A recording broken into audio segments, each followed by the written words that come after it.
OBC समाजाच्या आरक्षण बचावासाठी इगतपुरी तहसील कार्यालयावर 27 नोव्हेंबरला शुक्रवारी मोर्चा काढण्यात आला होता. ओबीसी बचाव समितीने काढलेल्या या मोर्चात विविध ठिकाणाहून आलेले पदाधिकारी आणि कार्यकर्ते मोठ्या संख्येने सहभागी झाले होते. साहेबांना निवेदन देण्यासाठी जमले आहेत. याचं एकमेव कारण आहे, महाराष्ट्र राज्यात असो का देशामध्ये असो, आज ओबीसी समाजाचं प्रमाण हे 51% आहे. आमची प्रामुख्याने या ठिकाणी मागणी आहे का जनगणना ही ओबीसीची लोकसंख्येची जनगणना झाली पाहिजे. तसेच मराठा बांधवांना आरक्षण दिलं पाहिजे, परंतु आमच्या ओबीसी समाजाला धक्का न लावता आरक्षण दिलं पाहिजे. याचं कारण हे आमच्या तालुक्यातील मराठा समाज आहेत, ते बांधवसुद्धा कुळबीचे दाखले त्यांनी काढले आहेत. शाळेसाठी असो, राजकारणासाठी असो, सर्व ओबीसी झाले आहेत. त्याच्यामुळे त्यांनासुद्धा हा त्रास भविष्यामध्ये होऊ शकतो. म्हणून आज सर्वपक्षीय ओबीसी समाज या ठिकाणी जमला आहेत.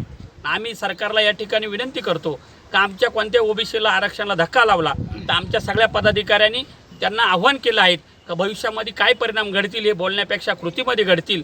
म्हणून आज या ठिकाणी सर्व समाजाचे सर्वपक्षीय लोक तहसीलदार साहेबांना निवेदन द्यायला जमलो आहोत.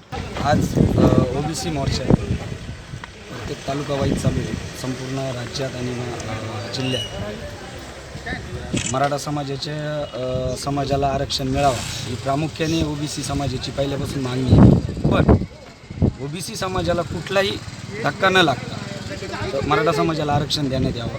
त्याचबरोबर आधीच ओबीसीला 17% आरक्षण, त्यातही 350 जाती आधीच ओबीसींच्या ताटात कमी आहे. त्यातही अजून काही लोक असे अर्जफाटे करतायत न्यायालयामध्ये.